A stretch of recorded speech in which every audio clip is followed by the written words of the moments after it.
Ministerios como Barro en las manos del alfarero presenta su programa, Vida en Victoria. El objetivo de este programa es la enseñanza bíblica transformadora. Nuestro anhelo es que a través de este programa, vidas sean salvadas por medio de la palabra de nuestro Señor Jesucristo. Con ustedes, Damaris Morán.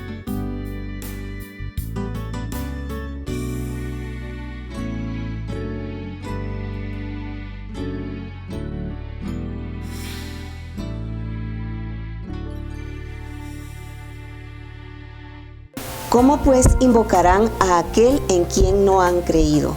¿Y cómo creerán en aquel de quien no han oído? ¿Y cómo oirán sin haber quien les predique? ¿Y cómo predicarán si no son enviados? Tal como está escrito, cuán hermosos son los pies de los que anuncian la paz. Usted lo puede verificar en Romanos 10, 14, 15. Bienvenido sea nuevamente a su programa Vida en Victoria. Gracias por permanecer en él.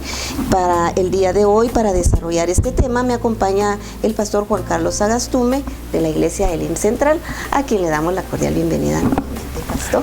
Hermana Damaris, muchas gracias a usted y a toda la audiencia. Es un privilegio estar con ustedes esta mañana y poder expresarnos, poder hablar juntos de la palabra del Señor y poder ser de bendición. Nuestra intención es poder edificar el cuerpo de Cristo donde quiera que nos encontremos.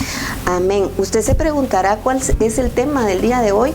Pues el tema es la gran comisión, porque a eso se nos ha llamado, a pregonar el Evangelio. Amén. ¿Qué es la gran comisión, pastor? Bueno, realmente este es un subtítulo, ¿verdad?, que aparece en nuestras Biblias. Yo tengo aquí la versión Reina Valera 60, que es de las más populares versiones del pueblo de las Biblias en español, por la versión Reina Valera revisión 60, y pues es un texto que aparece ahí como subtítulo, ¿verdad? Realmente no es parte del texto bíblico.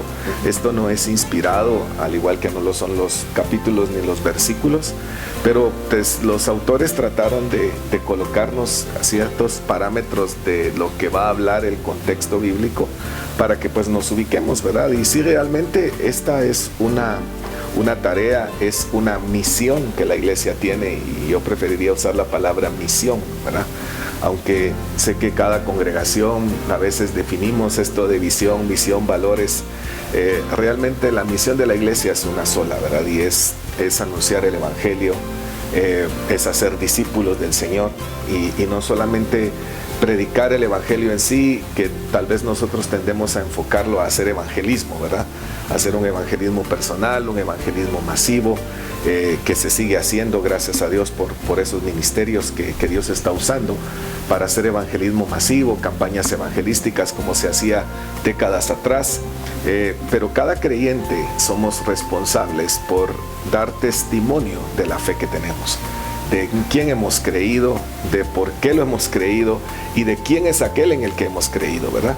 Y el Evangelio, tal vez me estoy adelantando, pero el Evangelio es algo que también lo hemos asociado mal a una religión. Aquellos que profesamos la fe en Cristo Jesús regularmente nos llamamos evangélicos, ¿verdad? Y hay varias denominaciones del pueblo cristiano en sí, que en otros lados del mundo nos clasifican como cristianos, y ahí vamos incluidas varias denominaciones de aquellos que hablamos de Jesús y decimos que seguimos a Jesús, pero básicamente la palabra evangelio significa buenas nuevas, y está hablando de anunciar algo que es bueno. Y la palabra bueno, según el Génesis capítulo 1, está relacionado con la voluntad de Dios. O sea, es parte de la voluntad de Dios estas buenas noticias, ¿verdad? Es una intención de Dios, como lo señala Juan en el texto quizá más conocido de toda la Biblia, ¿verdad? Juan 3:16, porque de tal manera amó Dios al mundo, que entregó a su único Hijo para que todo aquel que crea en Él no se pierda, mas tenga vida eterna. Esa es la voluntad de Dios. Eso plasma las buenas nuevas, ¿verdad? Y nuevas se refiere a que es el desarrollo de todo lo profético que Dios ha señalado, porque cuando nosotros tenemos la tendencia a asociar la palabra nuevo con algo que acaba de salir, ¿verdad? Con algo que realmente tiene que ver con algo reciente, pero realmente la intención de Dios está plasmada en toda la Escritura. Desde que Adán y Eva pecaron, hay una intención de Dios de poder restaurar, de poder volvernos a Él, porque el pecado lo que provoca es una separación, provoca muerte, y la palabra muerte tanto en el hebreo como en el griego significa separación, y es una separación de Dios. Entonces la intención de Dios con estas buenas nuevas, con este predicar el evangelio, ¿verdad?, que aparece allá en Marcos capítulo 16, es que anunciemos, es que demos testimonio de quién es el que habla el evangelio. ¿Y a qué se refiere las buenas nuevas? Las buenas nuevas se refiere a una persona. Tenemos que hablar de la persona de nuestro Señor Jesús. A Él se refiere el evangelio. Pablo habla en 1 Corintios 15 y dice: este es el evangelio que hemos recibido de parte del Señor y les hemos anunciado, que Cristo Jesús murió y fue sepultado. Y aquí viene el detalle, por eso les decía que no es algo nuevo en sí de la época de Jesús, no, esto está profetizado, porque dice conforme a las escrituras, dice Pablo en 1 Corintios 15. ¿Y a qué escritura se refería? Cuando Pablo escribe esa palabra en Corintios, no existía el Nuevo Testamento todavía, se estaba desarrollando, comenzando a escribir. Se refería Pablo a los escritos de los profetas, de los salmos, a los escritos de los primeros libros de la Biblia, que se conocen algunos como el Pentateuco, otros lo conocen como la Torá, pero se refiere a los primeros libros, desde ahí, porque fue anunciado por Moisés, por los profetas, y está anunciado también en los salmos, algunos de David, otros salmos mesiánicos de otros autores. Pero desde entonces está prometido el Salvador, está anunciada una restauración, está prometido de parte de Dios que su intención es que ninguno se pierda. Cuando digo se pierda es porque va a haber un juicio, es porque vamos a tener que entregarle cuentas a Dios de nuestra vida, y vamos a tener una muerte eterna, que llama la Escritura. Y esta muerte, como les repito, significa separación. Entonces estamos hablando de una separación eterna de Dios. Pero haciendo una pequeña introducción, a esto se refiere la gran comisión.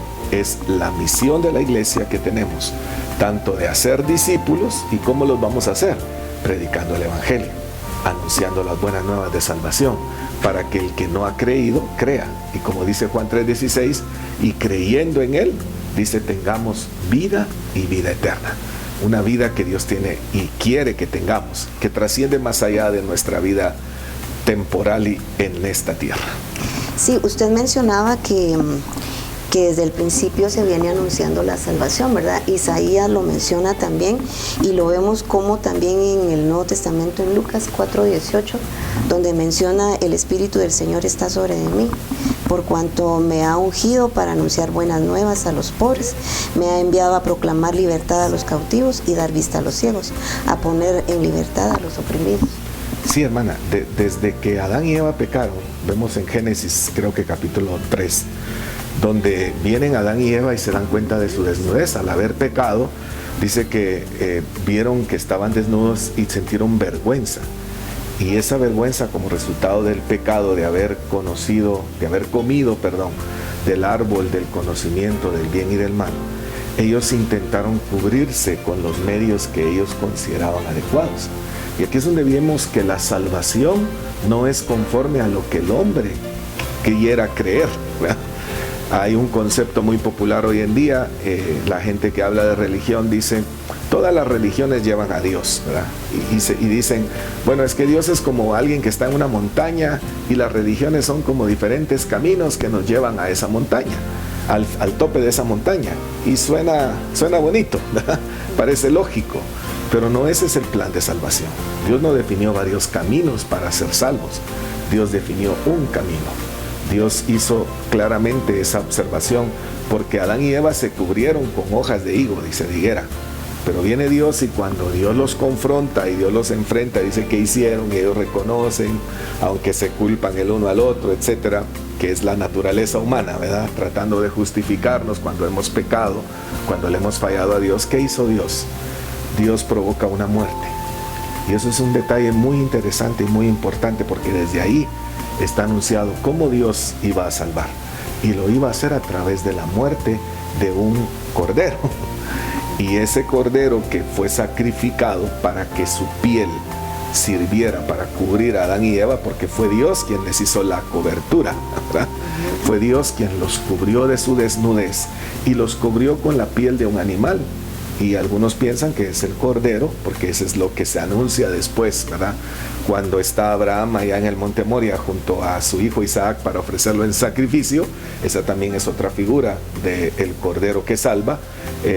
Isaac pregunta: Padre, aquí está el fuego, aquí está el cuchillo, ¿dónde está el cordero para el sacrificio? Ya se hacían sacrificios de corderos. Y Abraham dice esta palabra: Dios se proveerá de un cordero para el sacrificio. Muchos años después, en el tiempo, está Juan el Bautista bautizando en el río Jordán y aparece Jesús. Y él lo señala a Jesús. No señaló a muchos hombres, señaló a uno. Y fue muy claro al señalarlo y dijo: Él es el Cordero de Dios que quita el pecado del mundo. Ahí como podemos ver, como un anuncio profético desde el huerto del Edén, ¿verdad? Desde allá, cuando Dios va a cubrir con sangre, para que ese cordero muriera, tuvo que sacrificarse y tuvo que derramar su sangre. Y su piel cubrió la desnudez de Adán y Eva. Y luego Abraham lo anuncia: Dios se proveerá de un cordero para el sacrificio. Y Juan el Bautista lo señala: es el tiempo, ahí está, Él es el Cordero de Dios. Así es, porque ahora podemos entrar al Padre a través de nuestro Señor Jesucristo, porque nos menciona también Juan, ¿verdad?, que dice que el único camino que nos conduce a la vida eterna es a través de Cristo Jesús. Amén. Es el único que nos conduce, que nos lleva a la salvación. Queremos pedirle que permanezca en su programa Vida en Victoria. Estamos hablando el tema, la misión, muy interesante realmente, ¿verdad? Mencionarlo de esa manera, la gran comisión, que le toca a la iglesia pregonar el Evangelio. Y este es el medio que nosotros estamos trasladando a usted que nos está viendo en este momento, ¿verdad? Que solamente Jesucristo le lleva a la vida eterna. Vamos a nuestro segmento ¿Sabías qué? Ya regresamos.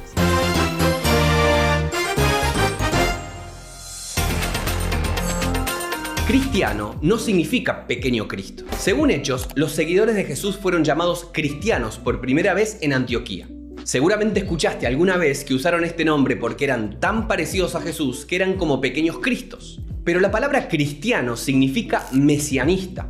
Era la descripción de un grupo. Así como los herodianos eran los del grupo de Herodes, los cristianos eran los que creían que el Mesías, el Cristo, ya había venido. De hecho, más que un elogio, era probablemente una palabra despectiva.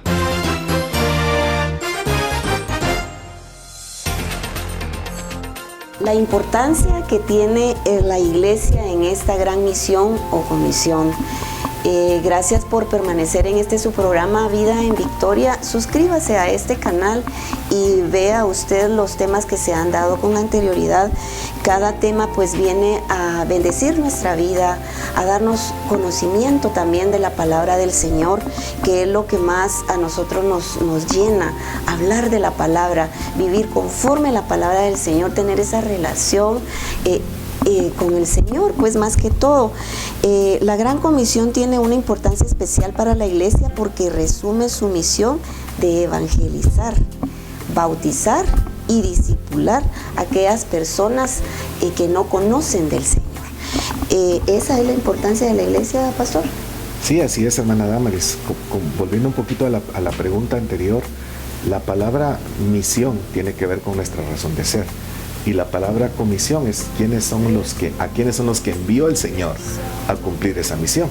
Y si vamos al texto bíblico, en Mateo capítulo 28, verso 16, dice: pero los 11 discípulos se fueron a Galilea, al monte donde Jesús les había ordenado. Y cuando le vieron, le adoraron. Y esto es un detalle muy importante, porque ellos reconocieron que Jesús, el hombre con el que ellos habían convivido, y quiero enfatizar eso, porque Jesús era 100% hombre, pero también lo reconocieron como Dios. Y aquí lo podemos ver en este verso 17. Cuando le vieron, le adoraron. Ellos creían firmemente la palabra que está en Deuteronomio, donde dice: al Señor tu Dios, y ahí se refiere a adorar a Dios, al Señor tu Dios adorarás, y solo ante Él te postrarás y te rendirás. Entonces, ellos no se menciona antes aquí en el texto que habían adorado a Jesús, porque lo veían como un profeta, lo veían como un maestro. Pero aquí es importante reconocer cómo lo vieron o cómo lo veían en este momento. Y en este momento lo veían resucitado de entre los muertos. Jesús había resucitado, y esto es un punto muy importante de nuestra fe. El apóstol Pablo escribe a la iglesia de Corinto en el capítulo 15 y dice: hermanos, si Jesús no resucitó de entre los muertos, vana es nuestra fe. Entonces, comenzando por ese punto, es importante que no solo creamos, como dice la escritura, vuelvo a la primera parte del capítulo 15 de Corintios, ¿qué es el evangelio? Porque les hemos anunciado aquello que recibimos del Señor, dice Pablo, que Cristo Jesús murió y fue sepultado conforme a las Escrituras, hablamos de eso en el segmento anterior, y que resucitó de entre los muertos conforme a las Escrituras. Y Pablo relata que a él, como a un abortivo, al último, al más insignificante de todos los apóstoles, se le apareció a él vivo, se le apareció a él también resucitado. Y ese es un testimonio muy importante, porque estos hombres, habiéndolo visto morir, habiéndolo visto en su humanidad, y pensaba cuando venía para acá, para el programa, ¿por qué razón Jesús sufrió y manifestó el dolor del sufrimiento? Como lo dice Isaías 53, su rostro fue desfigurado, su piel fue arrancada en pedazos en la tortura que padeció, y sangró de una manera increíble, la corona sobre su cabeza de espinas.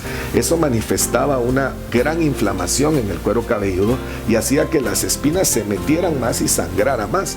Ahí podemos ver el derramamiento de su sangre, y eso enfatizaba la humanidad de Jesús, porque lo vemos después glorificado, lo vemos resucitado, y le dijo a Tomás: mira Tomás, mira las marcas de mis manos. Y estaban las manos abiertas, pero ya no sangraba. Y estaban las señales en sus pies, pero ya no sangraba. Y estaba a su costado, pero ya no sangraba. Había habido un cambio. Y no es que Jesús dejó de ser Dios, porque Él siempre fue 100%, Él fue siempre Dios.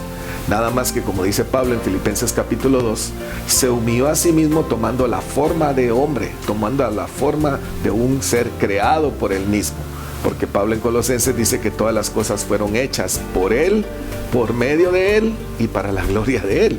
Entonces aquí vemos a un Jesús resucitado, que ellos lo vieron morir, sepultado en la tumba, pero ahora lo ven resucitado y le adoran, dice. Y ese es, hermano, aquellos que como iglesia hemos creído en Jesús, aquellos que tenemos la fe en creer que Jesús murió, fue sepultado y resucitó, tenemos un llamado para reconocerlo a Él como Dios, reconocer su autoridad como Dios, reconocer que Él es Dios, y siendo Él Dios, Él es digno de ser adorado.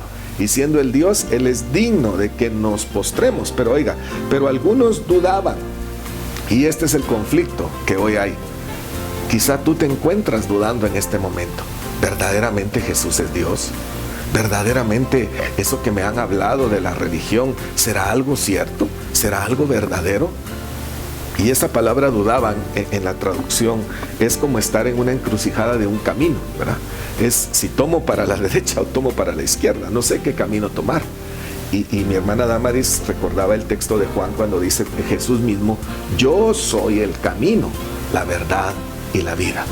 Nadie, y ese es nadie, no importa su credo, no importa su etnia, no importa qué idioma hable, nadie puede llegar a Dios Padre si no es a través de su Hijo Jesucristo.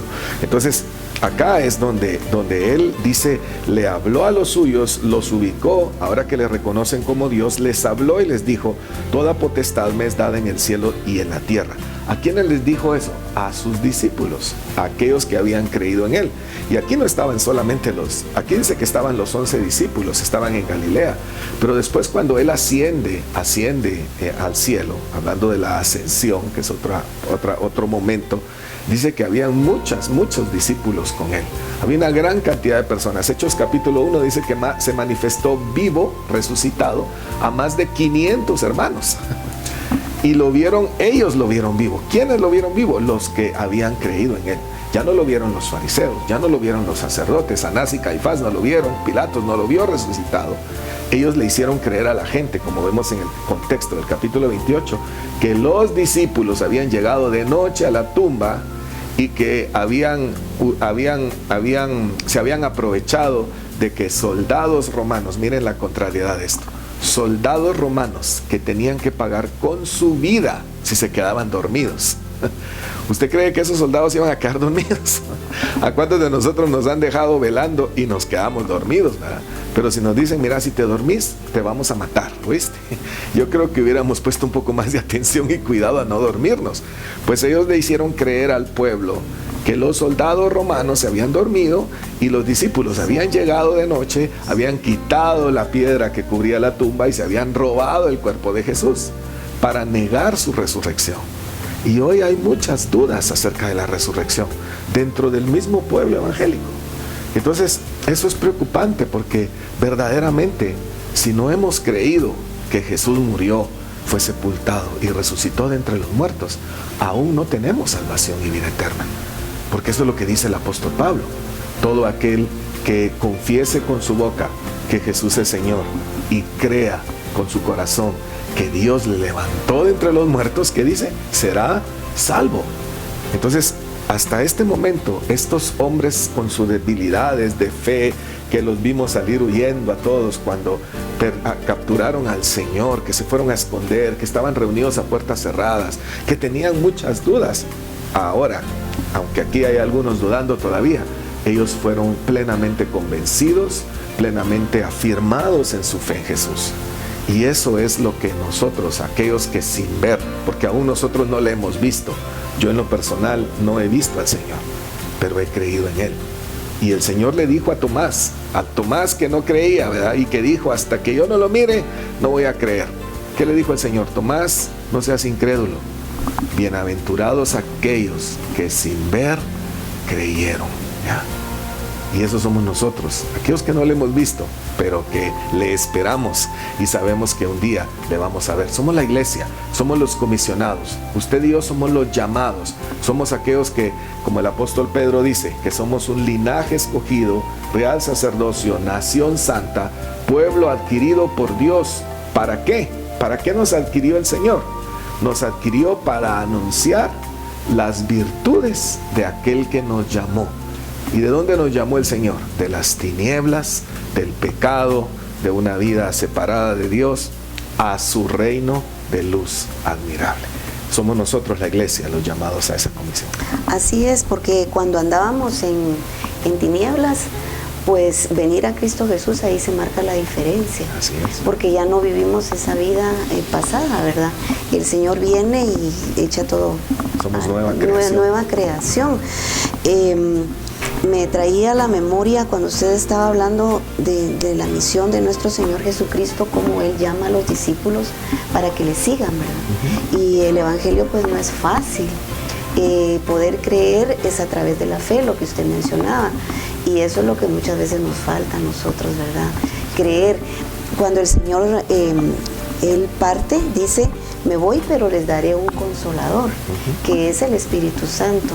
Y a través de eso nosotros podemos sentir que el Señor Jesucristo está vivo, ¿verdad? Y que vamos con el Señor. Dice su palabra en Hechos 13:47, así nos lo ha mandado el Señor. Te he puesto por luz para las naciones, a fin de que lleven mi salvación hasta los confines de la tierra. Y los confines de la tierra son confines de la tierra, ¿verdad? Queremos pedirle nuevamente que usted permanezca en este su programa Vida en Victoria. Vamos a darle a conocer esas noticias que están circulando en medio. Permanezca, por favor, y suscríbase a este canal. Ya regresamos.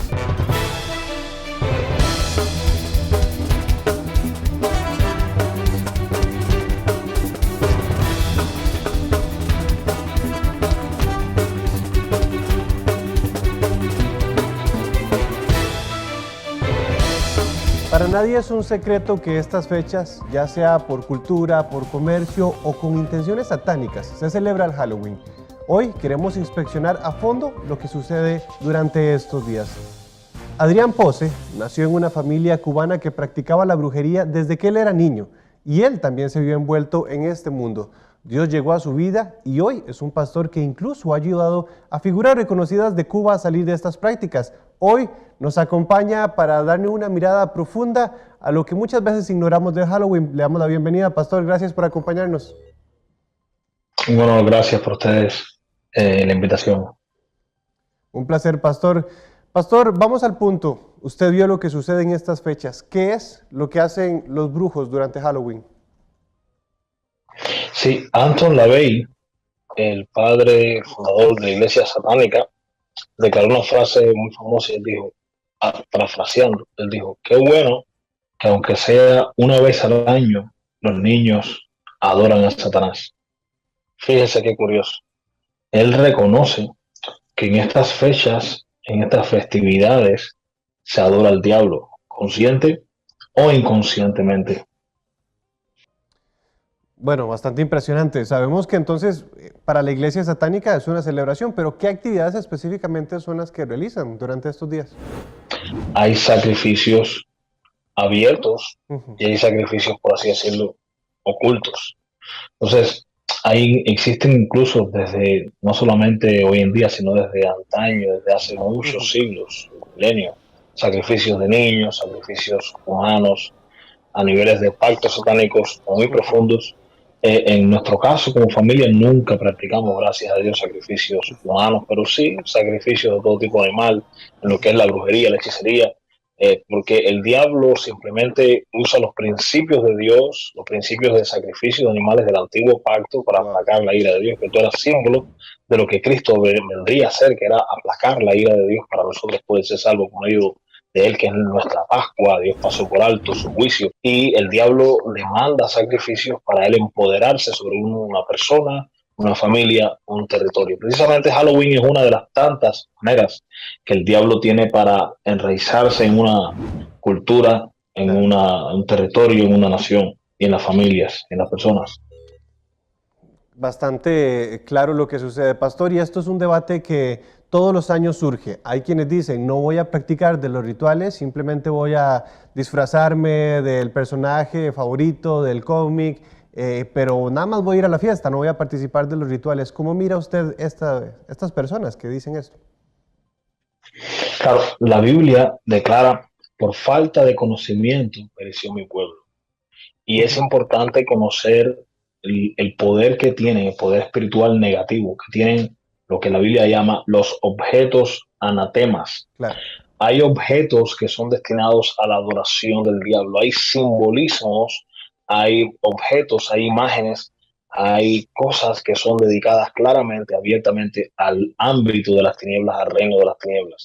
Y esas cosas no deberíamos traerlas a nuestras casas. Dice la Biblia, no traerás cosa abominable a tu hogar, no traerás anatema a tu hogar para que no tengas maldición, para que no arrastres todo lo que el diablo quiere hacer.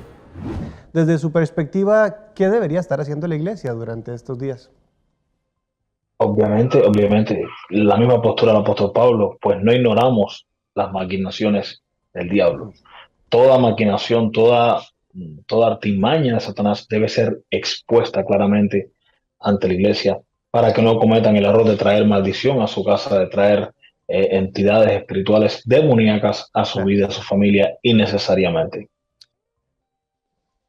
Más claro no puede estar, pastor. Muchas gracias por su tiempo y gracias por toda la información que nos ha regalado. Gracias a ustedes. Gracias, muchas gracias. Bendiciones.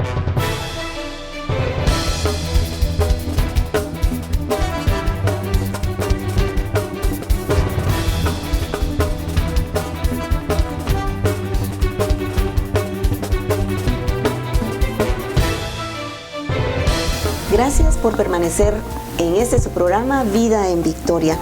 Mateo 28:19 nos dice, por tanto, id y haced discípulos a todas las naciones, bautizándolos en el nombre del Padre, del Hijo y del Espíritu Santo. Acá se nos habla de id y hacer discípulos. ¿A qué se refiere id y hacer discípulos? Gracias por la pregunta, hermana Damaris. La verdad es que es algo que no hemos entendido, no hemos comprendido, sino que nos falta crecer en el entendimiento. No se trata nada más que busquemos que alguien crea que Jesús es Dios. Eso es algo muy importante y es lo que nos va a dar salvación y vida eterna. Pero ¿qué nos va a formar como discípulos? Marcos capítulo 3 dice que Jesús llamó a 12 para que estuvieran con Él, y esto es las 24 horas del día, los 7 días de la semana, los llamó a estar con Él. Y ese estar con Él es tan importante porque es lo que los formó, es lo que primero manifestó a ellos. ¿Quién era Jesús? Que Jesús era no nada más un maestro, no nada más un profeta porque lo vieron a hacer milagros y señales, escucharon sus enseñanzas, oyeron las explicaciones que Jesús dio acerca del Antiguo Testamento y de los dichos de los profetas, de los salmos, de Moisés, que él mismo era el verbo hecho carne, él mismo era la palabra viviente. Cuando le cuestionaban para probarle los maestros de la ley, Jesús les enseñaba conforme a lo que la ley quería enseñar, no a lo que los maestros de la ley del tiempo de Jesús llevaron al pueblo a creer que decía la ley de Dios, sino que Jesús los trató de llevar al entendimiento de la interpretación correcta del espíritu de la ley, de con qué intención Dios mandó su ley. Dios escogió a sus profetas para que hablaran acerca de lo que Dios iba a hacer, de cómo Dios lo iba a hacer, en qué tiempo Dios lo iba a manifestar. Y eso fue lo que Jesús vino a hacer. Los capítulos 5, 6 y 7 de Mateo, podemos ver parte de esa enseñanza, como Jesús dice: oísteis que les fue dicho, mas yo os digo. Y no es que Jesús estuviera contradiciendo la ley de su Padre o su propia palabra, sino que estaba tratando de corregir la interpretación que los maestros de la ley le habían dado. Jesús en varias ocasiones habló acerca de los mandamientos de los hombres, y en una ocasión en Mateo, creo que es Mateo 15, cuando Jesús corrige al pueblo porque les habían dicho que podían quitar la ayuda de sus padres, diciéndoles que pues era una ofrenda para Dios y que eso santificaba esa ofrenda, y que no importara que sus padres estuvieran muriendo de hambre o estuvieran en una condición precaria, eso lo santificaba. Y Jesús les dice: ustedes le están haciendo creer a mi pueblo que sus mandamientos están por encima de la ley de Dios, porque por obedecer sus mandamientos están enseñando a romper los mandamientos de Dios por las enseñanzas, o lo que se conoce también como las doctrinas de los hombres. Entonces, ser un discípulo de Jesús realmente conlleva entender la palabra de Dios, leerla, estudiarla, meternos a vivir esta palabra del Señor. Y es lo que Jesús hizo durante 3 años y medio, caminando con ellos. El discipulado es un caminar juntos. El discipulado se lleva a cabo, hermanos, en el día a día.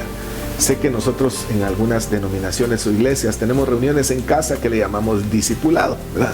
Y a veces son un pequeño servicio oculto en una casa.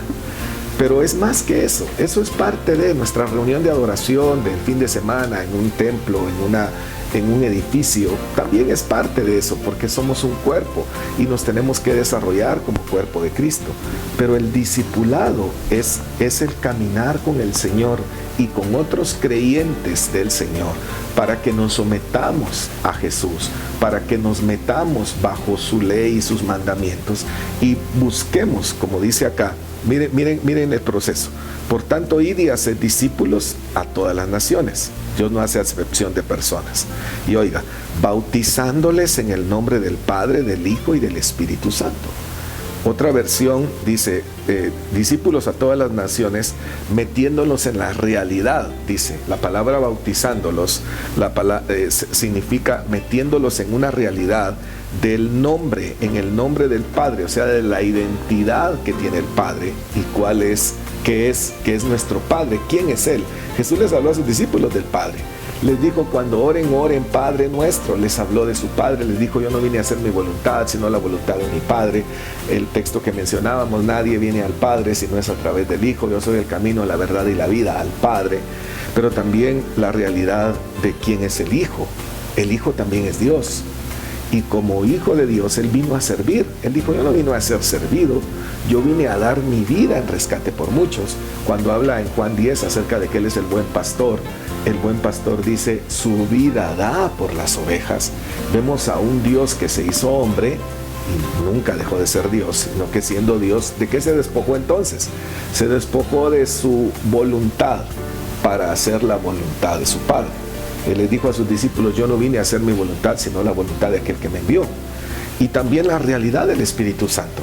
Porque Jesús le habló a sus discípulos, miren, yo me voy a ir, se acerca el día de mi partida, pero no los vamos a dejar solos. Cuando yo me vaya, mi Padre y yo, y aquí vuelve a hablar del Padre y del Hijo, enviaremos al Espíritu Santo, el cual estará con ustedes, el cual les enseñará todas las cosas, el cual os guiará a toda la verdad. Entonces, no podemos hacer un discipulado, no podemos hacer discípulos sin conocer la realidad del Padre, la realidad del Hijo y la realidad del Espíritu Santo, sin conocer quiénes son, sin conocer para qué están como Dios. Y esto es bien complicado, ¿verdad? Porque el concepto de Trinidad, la palabra como tal, no aparece en la Biblia. Y tienen razón aquellos que dicen, es que la palabra Trinidad no aparece en la Biblia. Pero aquí estamos ante un texto bíblico que marca tres: el Padre, el Hijo y el Espíritu Santo. Tres que son uno, porque son Dios y tienen la misma intención y tienen el mismo propósito. Son tres que están trabajando, ¿ya? Que están obrando, que siguen obrando. Hoy Pablo dice, hermanos, estoy convencido que aquel que comenzó en nosotros la buena obra no se va a detener sino hasta perfeccionarla. Entonces, y oigan el verso 20, enseñándoles. Y aquí viene la importancia de la enseñanza como parte del discipulado. Jesús lo hizo con sus discípulos. Pablo dice a Timoteo, Timoteo, toda la escritura. Y aquí tenemos desde el Génesis hasta el Apocalipsis. Toda la escritura es inspirada por Dios y es útil. ¿Útil para qué? Para la enseñanza. Por eso hablábamos de que si queremos ser discípulos del Señor, tenemos que conocer su palabra. Porque Jesús dijo, hablando de la pregunta que los discípulos le hacen en Mateo 24, Señor, ¿cuándo sucederán estas cosas? ¿Y cuáles serán las señales del fin y de tu venida? Tres preguntas que le hacen los discípulos en Mateo 24. Y lo primero que Jesús recalca, y es algo que queremos dejar en sus corazones a todos los que están con nosotros, es cuídense de que nadie los engañe. ¿Y cómo vamos a cuidarnos de no ser engañados? Hermanos, conociendo la palabra de Dios, conociendo desde el Génesis hasta el Apocalipsis, buscando entender. Y aquí es necesario que aquellos que ya vamos caminando un tiempo en el Señor, nos metamos y le pidamos al Señor su gracia y su favor para poder ayudar a otros, porque se recuerda aquel funcionario de Etiopía que venía de Jerusalén, dice, de adorar. Y el Espíritu Santo, miren cómo opera el Padre, el Hijo y el Espíritu Santo. Y el Espíritu Santo llevó a Felipe, a un hombre que estaba evangelizando en Samaria, lo llevó al desierto para encontrarse con uno. A veces cuando hablamos de ministerio pensamos en un ministerio a la manera de Felipe, ¿verdad? De estar entre las multitudes, predicándole a multitudes y que multitudes se convierten. Gloria a Dios por eso.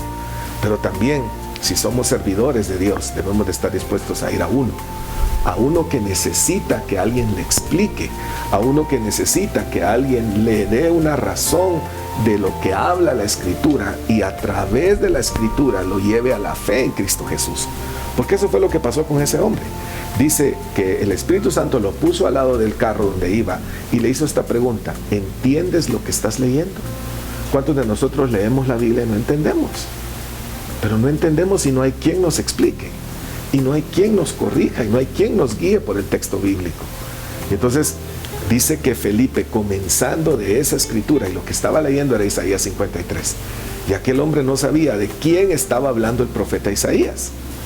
Y Felipe dice que comenzando de esa escritura, eso quiere decir que lo llevó tal vez por varias escrituras del Antiguo Testamento, porque era lo escrito en aquel entonces, y lo llevó a creer. Y cuando aquel hombre creyó, vino fe en él. Dice la palabra que la fe viene por el oír. ¿Y el oír qué? La palabra de Dios. Amén. Y entonces se despertó la fe en él. Y dice, ahí hay agua, ¿qué impide para que yo me bautice? Y el bautismo era una representación de creer en aquel que murió, fue sepultado y resucitó de entre los muertos. Entonces, eso es un discípulo. Un discípulo es alguien que está capacitado, no solamente mentalmente y digamos con las habilidades de poder interpretar la Biblia, sino alguien que tiene carga, alguien que siente una carga en su corazón por los no alcanzados, porque aquellos que no tienen luz, porque aquellos que están en tinieblas, vengan a la verdad, vengan a conocer al Salvador y presentarles, que es la intención de este programa, Amén. Presentarles al Salvador, presentarles quién es Jesús, el que está revelado aquí en la palabra. Así como lo hizo Felipe, lo llevó a aquel funcionario a creer de aquel que hablaba la palabra de Dios y tuviera vida eterna a través de la fe y a través del confesar públicamente que él creía en el que fue sepultado, en el que murió y fue sepultado, que eso es lo que representa el bautismo. Yo creo en Jesús, que murió, fue sepultado y se levantó de entre los muertos y resucitó y vive para darnos vida a todos los que hemos creído en él. Así es. Bueno, cuando vemos en Juan también, pastor, versículo 1 dice: no se turbe vuestro corazón, creéis en Dios, creed también en mí. En la casa de mi Padre muchas moradas hay. Si así no fuera, yo os hubiera dicho: voy pues a preparar lugar para vosotros. O sea que la misión del Señor es salvar a aquel que se ha perdido y darnos ese gozo con el Padre, ¿verdad? El que está sentado a la diestra del Padre. El pastor bien lo mencionaba, el objetivo principal de este programa es llevar las buenas nuevas de salvación de aquel que está quebrantado, aquel que está enfermo, aquel que tiene problemas, aquel que no conoce al Señor Jesucristo. Ese es el objetivo, ¿verdad? Presentarle ese plan de salvación.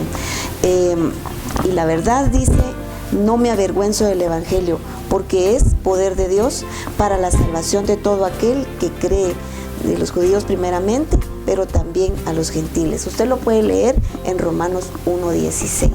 Quiero pedirle nuevamente que permanezca en este su programa. Vamos a ir a nuestro segmento El Consejo de la Semana. Ya regresamos.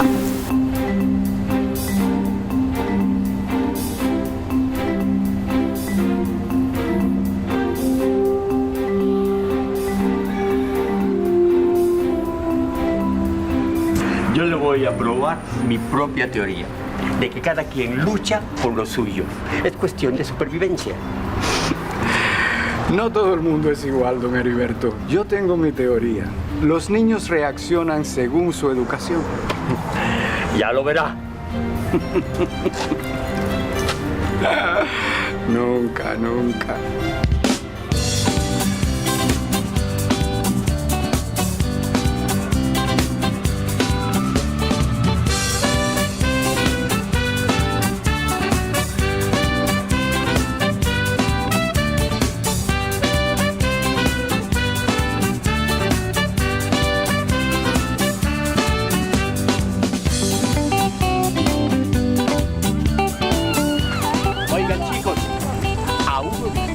Corra más rápido y llegue primero a aquella puerta que está allá, le vamos a dar esta canasta repleta de frutas. A ver, vaya.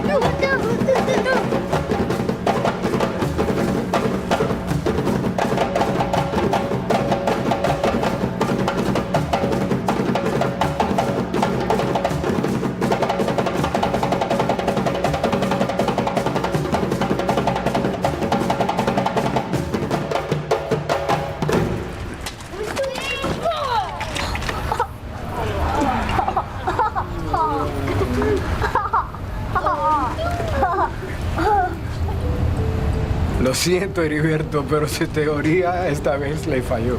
Pero no lo entiendo. ¿Por qué salieron todos juntos si uno solo hubiese podido disfrutar de todas las frutas? Ubuntu, maestro. Yo soy lo que soy porque todos somos unidos. Ubuntu es ayudarse unos a otros. Somos familia y debemos compartir. Somos más fuertes si somos unidos. Si solo uno come todas las frutas, los demás no somos felices. Solo uno. Quisiera que me acompañaran al libro de Romanos, capítulo 10. Hermana Damaris mencionaba este texto, pero a manera de conclusión en este programa, y damos gracias a Dios porque tú estás aquí con nosotros. Dios te está guiando en este momento para estar conectado a esta transmisión donde quiera que te encuentres. Y escucha esta palabra de Dios para tu vida. Mas, ¿qué dice? Cerca de ti está la palabra, en tu boca y en tu corazón. Esta es la palabra de fe que predicamos. Pon atención a esto. Que si confesares con tu boca que Jesús es el Señor, y la palabra Señor quiere decir Dios, pero no solamente decir que crees en Dios. Cuando dice Señor es yo reconozco su autoridad, yo reconozco su señorío sobre mi vida y yo me voy a meter bajo su autoridad. Yo voy a reconocer que Él es el que gobierna mi vida y tú vas a permitirle al Señor Jesucristo actuar en su señorío y comenzar a gobernar Él tu vida y dejar de gobernar tú tu vida. Dejar de guiarte por tus deseos, por tus pensamientos, por tus sentimientos, sino que ahora le vas a permitir a Dios que Él comience a gobernar tu vida. Y creyeres en tu corazón que Dios lo levantó de entre los muertos, que hemos estado mencionándolo en este programa muchas veces. Si tú crees en un Jesús de Nazaret, la Biblia es específica y se refiere a Él como el que empezó su ministerio allá en Nazaret, en la región norte de Israel, en Galilea, que nació en Belén conforme a las Escrituras, que nació de una mujer virgen, María, conforme a las Escrituras. Todo eso estaba escrito, estaba señalado proféticamente y Jesús vino a cumplirlo. Todas las profecías mesiánicas que se hicieron de Él, y tú las puedes consultar ahora en internet, ahí pon en un buscador profecías mesiánicas, profecías acerca de Jesús como el Mesías, y vas a encontrarte con todas las profecías que están descritas en el Antiguo Testamento y cómo en Cristo Jesús todas se cumplieron, todas absolutamente se cumplieron. Y escucha, porque con el corazón se cree para justicia, pero con la boca se confiesa para salvación. Pues la Escritura dice, todo aquel que en Él creyere no será avergonzado. Y eso es lo que hoy tienes que creer. Eso es lo que hoy tú tienes que abrir tu corazón al Señor, para que creyendo su palabra, para que creyendo en Él, tú puedas tener vida eterna. Esa es la intención nuestra, esa es la intención por la cual se hace este esfuerzo de producir este programa, de llevarlo a cabo, por la cual fui invitado a estar en este programa hoy, para poderte hablar a ti y poder llevarte a esta palabra y que tú creyéndola, y esa es la obra de Dios. Yo no puedo darte salvación. Las personas que estamos grabando este programa no podemos darte salvación, pero hay uno que es Dios, que quiere y puede perdonar tus pecados. El apóstol Juan dice, si confesamos nuestros pecados, Él es fiel y justo para perdonarnos y limpiarnos de toda maldad. Así que Él quiere que tú le abras tu corazón al Señor. Y mi hermano que me estás observando, también este programa es para ti. Dice, escucha, porque no hay diferencia entre judío y griego, pues el mismo que es Señor de todos es rico para con todos los que le invocan. Porque todo aquel que invocare el nombre del Señor será salvo. Y esta es nuestra misión como iglesia. Tú y yo que ya somos creyentes, tú y yo que ya hemos creído que Jesús es Señor y que Dios lo levantó de entre los muertos, ahora tenemos una misión, ahora tenemos un llamado de Dios, una responsabilidad que impartir. Porque escucha lo que dice el verso 14, y estamos en Romanos capítulo 10. ¿Cómo pues invocarán a aquel en el cual no han creído? El énfasis es que crean. Los milagros que Jesús hizo, dice Juan capítulo 21, fueron hechos para que todos creyeran en Él. Pero oye, ¿cómo pues invocarán a aquel en el cual no han creído? ¿Y cómo creerán en aquel de quien no han oído? Ahí es donde participamos nosotros. ¿Y cómo oirán sin haber quien les predique? Somos nosotros los creyentes, los llamados a anunciar este evangelio. Este evangelio que hemos estado anunciando durante este programa. Tú lo puedes hacer en tu trabajo, tú lo puedes hacer en la escuela, tú lo puedes hacer con tus vecinos, tú lo puedes hacer, compartíamos con hermana Damaris, mientras estés haciendo fila en alguna dependencia del gobierno, en alguna dependencia privada. Tú y yo podemos predicar.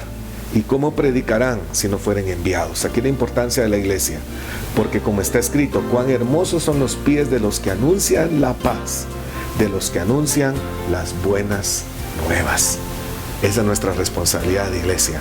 Hermanos, donde quiera que nos encontremos, por favor, pidámosle al Señor que podamos producir ese fruto de amor, gozo, paz, paciencia, bondad, benignidad, fe, mansedumbre, dominio propio. ¿Para qué?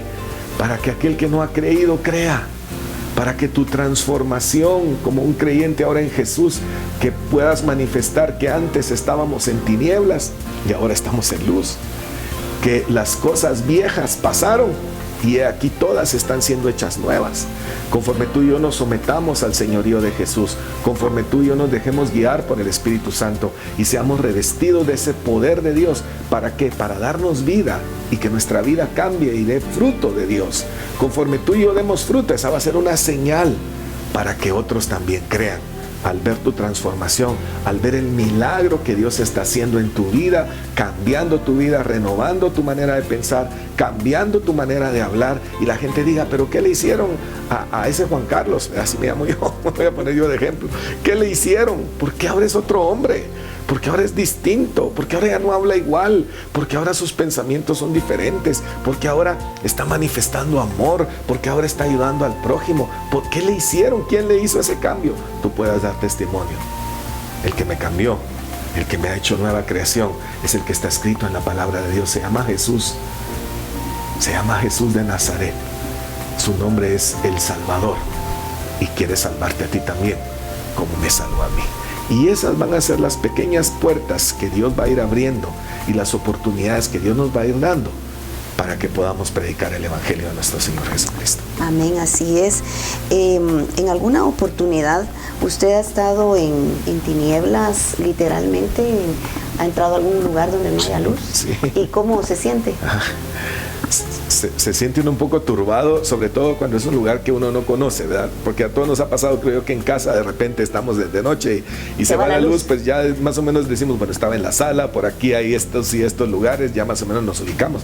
Pero si estamos en un edificio, por ejemplo, donde se va la luz y donde yo no he estado antes ahí, nos da temor, nos da inseguridad, no sabemos qué puede pasar, ¿verdad? Y cuando viene la luz, vuelve la paz. Vuelve la paz, ¿verdad? Ese sí. es un ejemplo en que se podría tomar que cuando Cristo no está en el corazón, pues hay una muerte eterna. Lo que espera es una muerte eterna.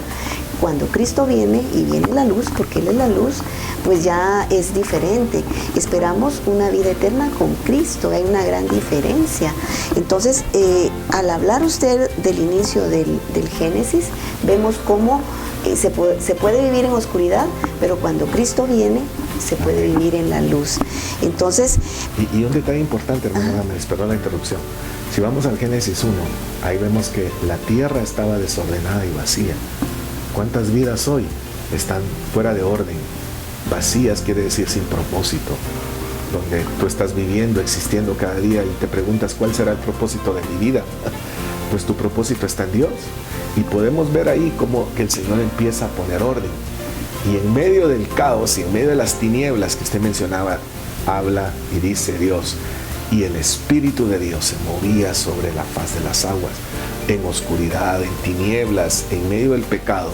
Hay un Espíritu Santo que te está hablando y te está trayendo y te está llevando al que es luz y va a sacarte de las tinieblas, porque luego es curioso, ¿verdad? Mencionando la luz, y dijo Dios, dice, y dijo Dios, primero se manifestó la palabra. ¿Qué trajo la palabra? Trajo luz. Sea la luz, y fue la luz. ¿Y qué pasó con las tinieblas? Fueron separadas. La palabra te trae a la luz y la luz te separa de las tinieblas. Así es. Mira qué figura más bonita podemos ver desde el principio. Amén. ¿Y qué va a hacer esa luz? Va a hacer que se manifieste las obras de Dios. Amén. Porque luego vimos lo que pasó en el día 2, en el día 3, en el día 4. ¿Y cómo se pudieron ver? Porque había luz. Y es lo que te mencionaba hace un momento. Los que te rodean, que están en tinieblas, quieren ver la luz de Dios en ti. Por eso Pablo dice que andemos como hijos de luz.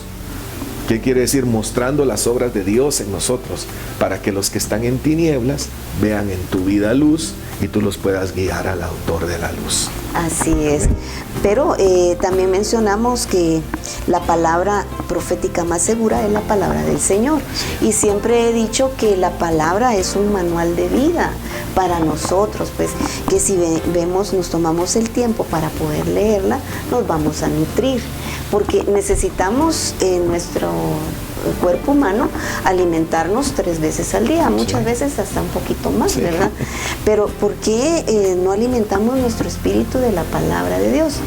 cuando nosotros nos alimentamos, pueden venir desavenencias, pueden venir tristezas, porque somos humanos. Pero si la palabra del Señor está en nosotros, creo que esto viene y nos vivifica, nos da ese aliento para poder seguir en el camino. Porque verdaderamente también el Evangelio es un caminar que no es fácil. Vamos a encontrar espinas en el camino, pero vive nuestro Dios que nos da esa fortaleza a través del Espíritu Santo. Estamos ya por terminar nuestro programa, Pastor. Muchas gracias por haber aceptado la invitación y estar acá nuevamente en el programa Vida en Victoria. Vemos cómo la palabra del Señor también nos nutre a nosotros, ¿verdad?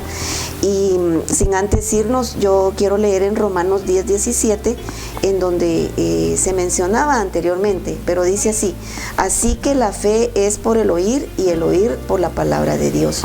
Entonces, este mensaje ha sido dado. Aquel que ha escuchado la palabra del Señor, usted que nos está sintonizando, pues la palabra no regresa vacía, ¿verdad? Esperamos en el Señor que usted ponga cuidado a esta palabra, son los últimos tiempos, y poder vivir por medio de la fe y creer en el Señor Jesucristo le va a dar una nueva vida. Verdaderamente nos trae paz, nos trae gozo, nos trae benignidad. Ay, miren, verdaderamente yo me gozo en la palabra del Señor. Pastor.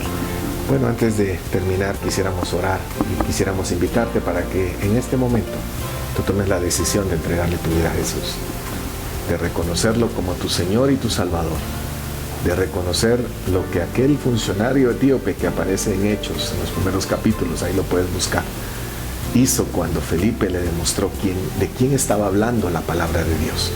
Estaba hablando del Salvador, estaba hablando del Mesías que entregó su vida, que estuvo dispuesto a pasar el sufrimiento, la agonía, de la tortura, de la muerte, por amor a ti.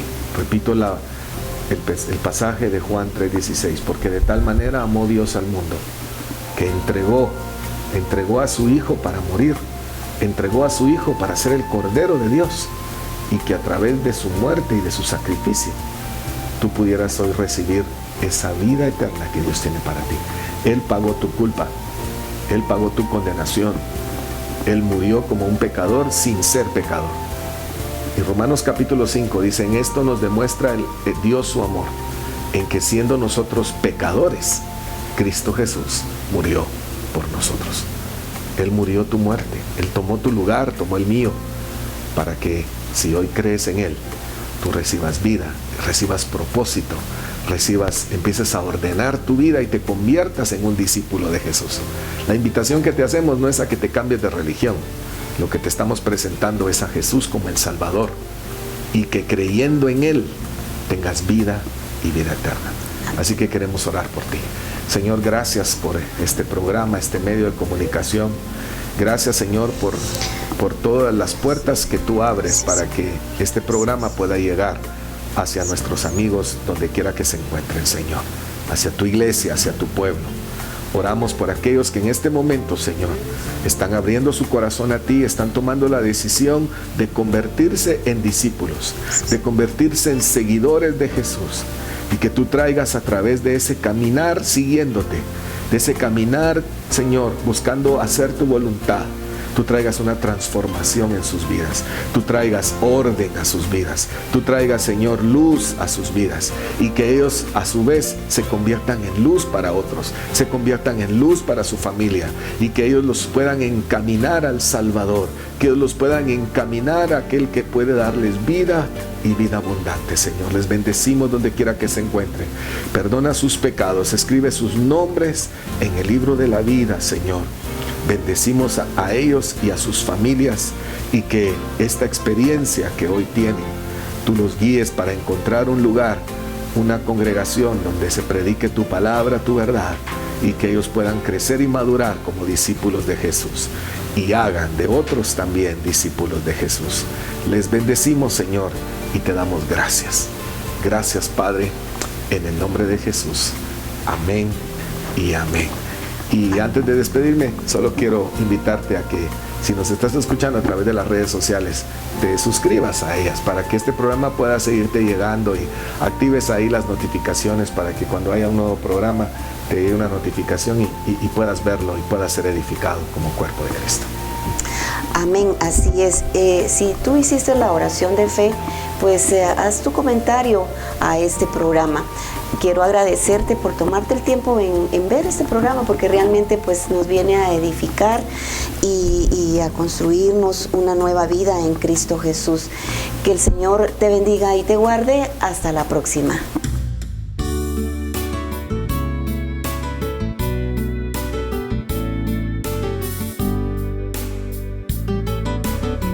Ministerios como Barro en las manos del alfarero presentó su programa Vida en Victoria. Agradecemos su amable atención. Le pedimos a nuestro Padre Celestial sembrar en sus corazones la semilla incorruptible de la palabra de Dios, para que den frutos de vida eterna. Hasta la próxima.